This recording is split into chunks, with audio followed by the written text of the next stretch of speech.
Kim Chiu, natagpuan na nga ba ang tamang lalaki sa katauhan ng isang Paolo Avellino?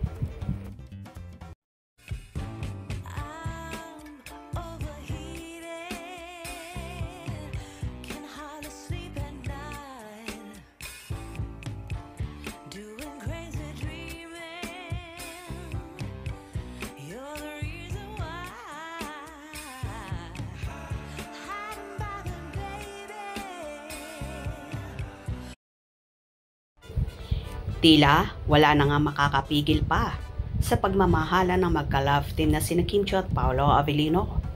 Marami mang mga bashings na ipinupukol sa kanila, pero hinding-hindi nagpapatinag ang samahan ng Kim Pao na mas marami pa rin ang naniniwala at masaya sa nagaganap sa Lovebirds.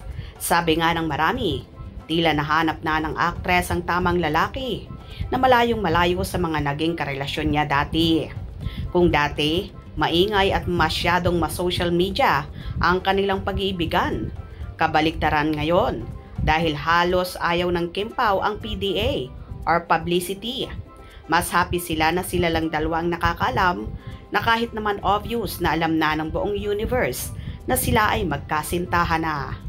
Ang gusto lang siguro ng Kim Pao, yung tahimik ang kanilang pagmamahalan na walang mga kamera na nakatutok palagi. May mga nagsasabi nga na mga funny, na private, but not secret kung saan same ang interest ni Kim at Paolo. Sa huli, ang nakita ni Vong Navarro ay hindi lamang isang simpleng eksena ng boyfriend na nanunood sa kanyang girlfriend. Ito ay isang mahalagang turning point sa love story ni Kim Chiu. Pagkatapos ng lahat ng pinagdaanan niya sa mata ng publiko, tila nahanap na nga ng Chinita Princess ang tamang lalaki na hindi gagamitin ang kanyang platform para lang sa popularity. Ang pag-ibig ni Paolo Avellino ay hindi bida-bida. Ito ay tapat, matatag at genuine.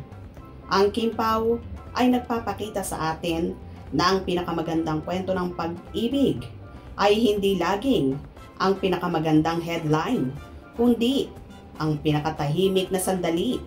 Tiyak na ito ang simula ng forever na matagal nang hinahanap at deserve ni Kim Chiu. Ito marahil ang napagkasunduan ng Kim Pao na wag nang isapubliko ang kanilang love story ng hindi kuyugin na mga haters nila.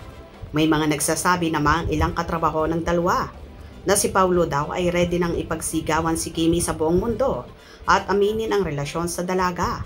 Pero tanging si Kimi lang daw ang ayaw kung saan hinihintay na lang ng aktor ang go signal ng kanyang kasintahan.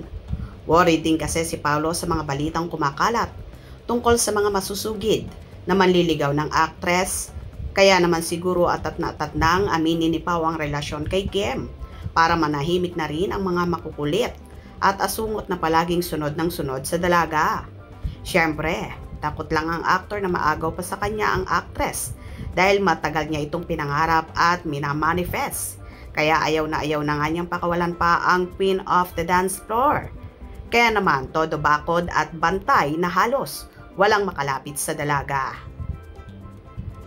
Sana next year nga daw ay may matinding pasabog na magaganap kay Paolo na naging pangako niya yan sa ABS-CBN anchor na si MJ Felipe sa naging interview kamakailan.